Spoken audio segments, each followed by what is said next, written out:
Well, got a big pile of broken glass and bottles here, guys, and I think we're going to take advantage of that.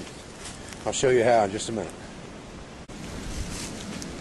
Alright guys, I don't know if you can hear this wind or not, but we got 40-50 mile an hour winds blowing through here today. I just showed you some footage there a second ago of some bottles that were out in the woods that are abandoned. Just a trash pile from somebody's old homestead probably, or where somebody dumped something in the woods. Typical nowadays, you can find trash about anywhere you go. I took a couple pieces of those bottle bottoms and broke them off, and I'm going to show you what we can do with those right now.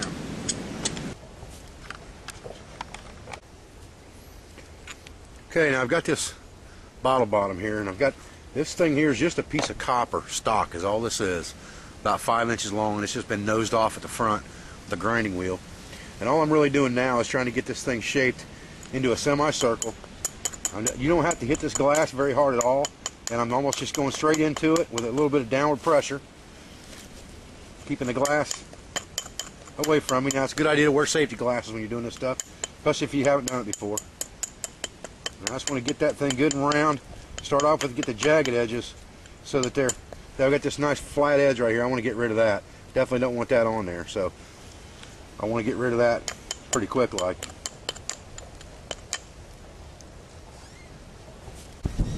Okay, so all I'm trying to do right now is just kind of shape this thing into a round shape. You can see it's got a little bit of a convexity to the back of it. That's the way most bottle bottoms are. And the less of that you can find, the better off you're going to be. You don't want ones that are real deep convex in them because they're a pain. And all I'm trying to do right now is just get a series of small flakes with this little copper billet here and get it in a good round shape. I've still got this problem here I got to take care of right here. And we're going to try to make an arrowhead out of this glass bottle bottom. Okay, what I'm going to do now is I've got this pressure flaker, and all this is just a piece of Delron with a copper nail in it. And you can use copper, you can use aluminum, you can use steel, it really doesn't matter, you can use antler for that matter.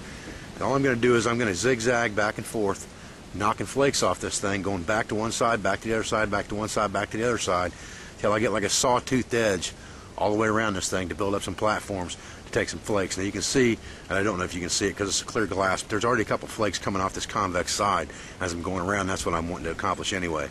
And I just want to get a good uniform working edge that looks like a sawtooth on there so I can start taking some bigger flakes off this piece. Okay, we've got our edge about where we want it now. Let's start doing some actual napping. We just dressed our edge. Kind of hard to see this stuff with clear glass. If you can find colored glass, it works a lot better. You'll be able to see it a lot better and see things a lot better. I couldn't find any colored glass for this demonstration, so I'm just going to use clear glass. But beer bottle bottoms work fine for this too if you find the right ones.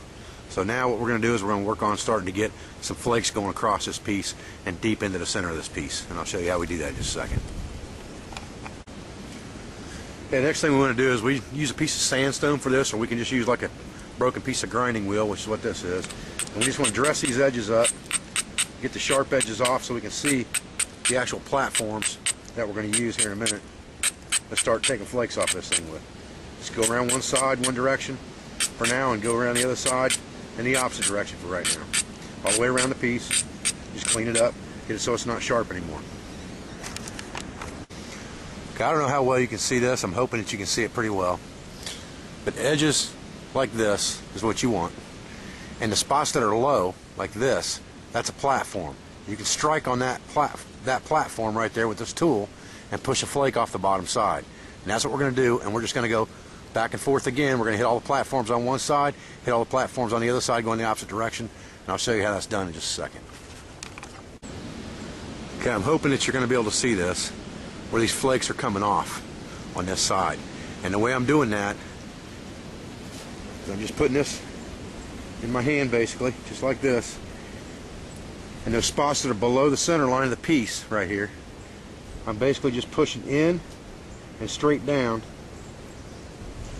to take a flake off, just like that.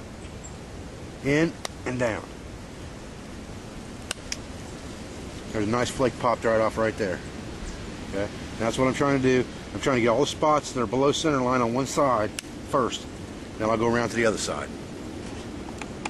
Okay, now what we've got is, I hope you can see this, but we've got flakes all the way around this convex side. And that's what we wanted to do first. Let's try to flatten that out some and get rid of that convexity. So we're going to have to get another pass to get into the middle of this thing. And now we're just going to take a little short series of flakes off this flat side, so that we can come back and attack this curved side again. You don't want your arrowheads to have curvature in them unless it's on both sides evenly, because you're going to run into problems with arrow flight. Any projectile is controlled by its aerodynamics. So when you see YouTube videos of arrowheads that are made out of glass that are still got the curve in them from the bottle, those are never going to fly right. They're never going to be accurate.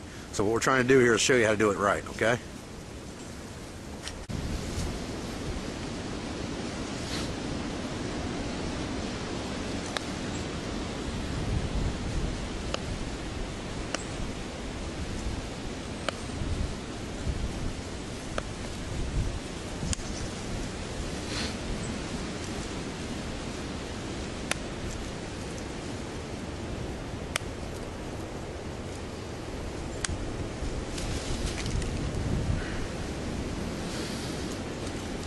Okay, we got flakes now on this flat side, about halfway around. We got an area right here we don't have any flakes.